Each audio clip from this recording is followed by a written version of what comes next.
Movie की शुरुआत में हमें एंशियंट टाइम दिखाया जाता है और जहाँ कुछ छोटे डायनासोर किसी जीव को मारकर खा रहे थे। तभी वहाँ पर डायनासोर का सबसे रेयाना जाने वाला प्रजाति टीरेक्स आता है। टीरेक्स उन जीवों का शिकार करने की कोशिश करता है, पर छोटे डायनासोर समुद्र में चले जाते हैं। वह उनका शिकार कर ही रहा होता है, तभी समुद्र में से एक खतरनाक मेगालोडोन शार्क बाहर आती है और उसे अपने जबड़ों से दबोचकर उसका शिकार कर लेती है। मेगालोडोन शार्क उस टीरेक्स को मार देती है, जैसे ही वह कोई खूंखार डायनासोर ना हो बल्कि कोई चूहा हो। इस चीज से हम मेगालोडोन के पावर का अंदाजा लगा सकते हैं। अब सीन शिफ्ट होती है प्रेजेंट टाइम में, जहां फिलीपींस सी में एक कमर्शियल बोट कहीं जा रही थी, जहां कुछ लोग रेडियो एक्टिव चीज़ों की स्मगलिंग कर रहे थे। वहां पर जोनस स्टीलर भी था, जो वहां पर चुपके से इन्वेस्टिगेशन करके सबूत इकट्ठा कर रहा था। उनको पता चल जाता है कि जोनस उन पर नज़र रख रहा है, तो वह उसका पीछा करने लगते हैं, पर जोनस समुद्र में कूद जाता है। वो लोग सोचते हैं कि वो मर जाएगा क्योंकि वह बीच समुद्र में कूदा था, लेकिन तभी जेम्स और उसके साथी वहां पर एक एरोप्लेन लेकर आते हैं और उसे वहां से ले जाते हैं। अब हम चाइना के एक ओशियन इंस्टीट्यूट हाइना को देखते हैं, जहां पर साइंटिस्ट एक ऐसे सूट को डेवलप कर रहे थे जिसकी क्षमता पानी में 20% से बढ़ाकर 80% तक हो सके, जिससे कोई भी कितनी भी पानी के अंदर जा सकता है। इस इंस्टीट्यूट के डायरेक्टर जुमिन इस सूट को चेक कर रहे होते हैं। तभी वहां पर मे आती है और उन्हें याद दिलाती है कि उन्हें पार्टी में लेट नहीं होना। हम आपको याद दिलाते चलें कि मे वही छोटी बच्ची है जो पहले पार्ट में थी, जो स्वीन की बेटी होती है, और स्वीन मर चुकी है और मे का पालन पोषण जोनस ही करता है और वह अब 20 साल की हो चुकी है। मे अपने मॉम की तरह एक समुद्री साइंटिस्ट बनना चाहती है, समुद्र पर रिसर्च करना चाहती है।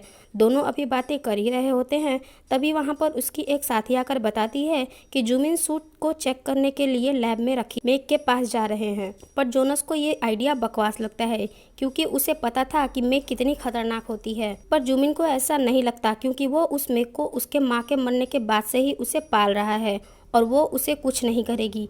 पर जोनस उसके बात से सहमत नहीं था।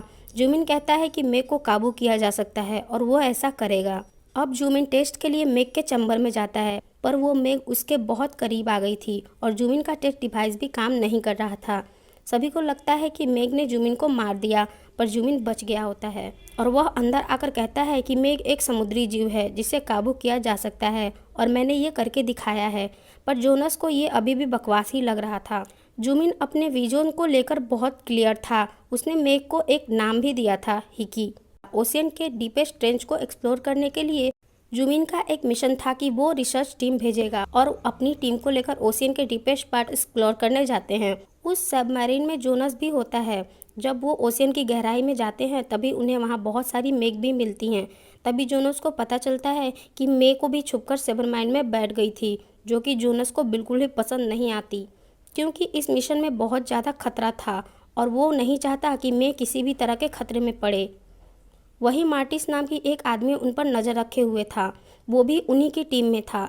लेकिन जब जुमिन और उसके साथी वहां पर एक्सप्लोरिंग का काम कर रहे थे, तभी मार्टिस जुमिन को ऑर्डर के बावजूद उस जगह को बम से उड़ा देता है, क्योंकि वहां पर बहुत सारी मेग सबमरीन पर अटैक करने की कोशिश कर रही थी। लेकिन जोनस डिसाइड करता है कि वो अब सूट पहनकर स्टेशन पर जाएंगे। हालांकि उसमें बहुत ज़्यादा खतरा था, क्योंकि रास्ते में बहुत से समुद्री जीव उन पर हमला कर सकते थे, यहाँ तक कि मेग्स भी। पर वो रिस्क लेकर स्टेशन पर जाते हैं, जहाँ पर रास्ते में सबसे पहले उन पर छोटे जीव हमला करते हैं, पर जैसे तैसे बचते हुए वो आगे बढ़ते हैं। पर बाद में मेग्स भी उन पर हमला कर देती हैं, लेकिन वो किसी तरह बचते हुए स्टेशन तक पहुँच जाते हैं।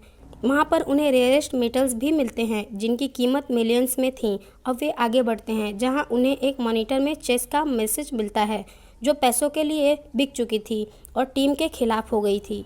उसके पास स्टेशन का पूरा कंट्रोल होता है और वो सबमरीन को वहाँ से हटा देती है। वो कहती है, अगर तुम लोग बचना चाहते हो तो जोनस के छाती पे गोली मार दो, पर वो अपने फ्रेंड को नहीं मारते। इन सब के पीछे गिलहरी का हाथ होता है। उसने चेस को खरीद लिया था। गिलहरी को टेक्नोलॉजी भी चाहिए थी, क्योंकि उसकी मदद से वो ओशियन की डेप्थ तक पहुँच सकते थे और वो उस रेयरेस्ट मेटल को भी हासिल करना चाहते थे, ताकि वो बहुत ज़्यादा अमीर हो जाए। ये बात जानकर पूरी टीम को बुरा लगता है, क्योंकि उन्होंने गलत लोगों पर विश्वास कर लिया। फिर स्टेशन के अंदर समुद्र का पानी भरने लगता है।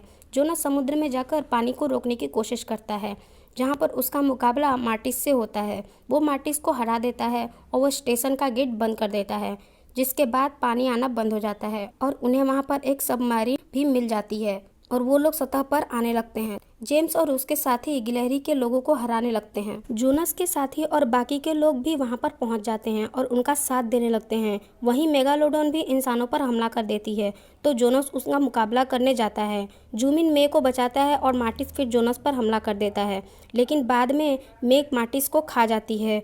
वहीं समुद्र से और भी बड़े और भयंकर क्रिएचर आते हैं और इंसानों पर हमला कर देते हैं। एक बहुत बड़ा सा ऑक्टोपस लोगों पर हमला कर रहा होता है और वो जूमिन को मारने वाला होता है। तभी मेगालोडॉन उस पर हमला कर देती है और उस ऑक्टोपस को मार देती है। इसके बाद मेग जूमिन को मारने वाली होती है, पर जोनास उसका ध्यान भटकाता है और बहुत देर तक फाइट करने के बाद वो आखिर में एक बड़े से खंभे की मदद से मेग को मार देता है।